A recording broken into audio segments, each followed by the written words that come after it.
Welcome to Terminology Tuesday, where we ask clergy your questions about the Episcopal tradition. The Feast of Epiphany is on January 6th, and January 6th might actually be an older date for Christmas than December 25th. There's some evidence that people started celebrating the birth of Jesus closer to that date than December 25th. But Epiphany just means manifestation.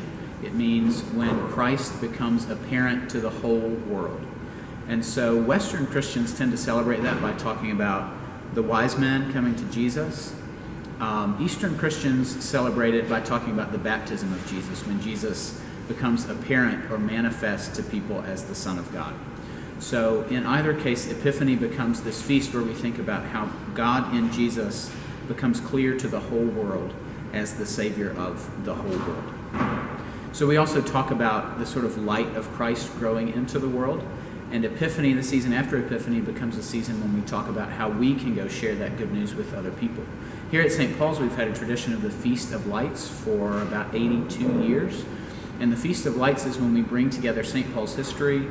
Our youth help put on this great pageant, which tells the story of the birth of Jesus and the coming of the wise men. And then we end by sending out lit candles, sending people out with light into the world.